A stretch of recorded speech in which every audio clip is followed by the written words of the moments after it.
Desde o BNG urximos o Goberno municipal a reforzar de maneira inmediata a oficina do Padrón Municipal que continúa a provocar ringleiras eternas de persoas á espera de poder ser atendidas. Todos os anuncios e medidas aplicadas nos últimos meses, como a retirada da cita previa ou facilitar a misión de volantes, teñense demostrado insuficientes, cando non directamente inútiles. O certo é que a día de hoxe, como se puido comprobar na lonxa do Concello esta mesma mañá, son moitas as dúcias de persoas que fan esperas eternas para poder realizar trámites no padrón, xestións que son imprescindíveis para a tramitación de algunhas axudas públicas, prestacións sociais ou mesmo para acceder a dereitos básicos.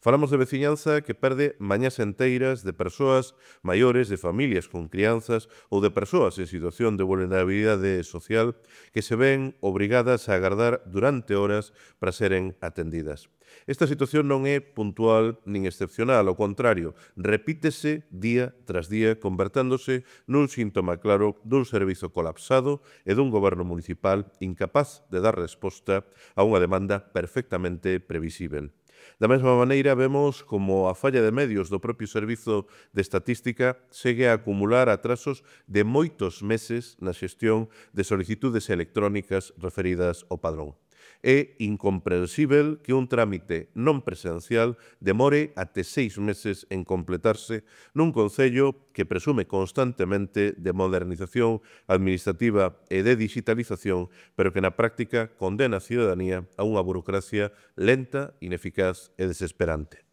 Diante desta situación, desde o BNG reclamamos que de maneira inmediata se dote con máis persoal o padrón, tendo en conta que neste momento no Concello hai máis de 250 prazas de persoal municipal sen cubrir pola non execución das ofertas públicas de emprego dos últimos anos. Prazas, postos de persoal municipal que existen, que teñen orzamento asignado, pero que non se cubren nin inda que for de maneira temporal, malia seren absolutamente necesarias para garantir unha atención digna á veciñanza e resolver o evidente colapso que padece o Concello. Estamos perante un exemplo máis da mala xestión dun goberno municipal que non goberna, da mala atención que recibe a cidadanía de Vigo, que continúa a padecer como a administración local tortura as viguesas e os vigueses cunha burocracia moi lenta e a provocar ao tempo unha sobrecarga insoportável ao propio persoal municipal. Unha situación que non se resolve nin con anuncios, nin con propaganda,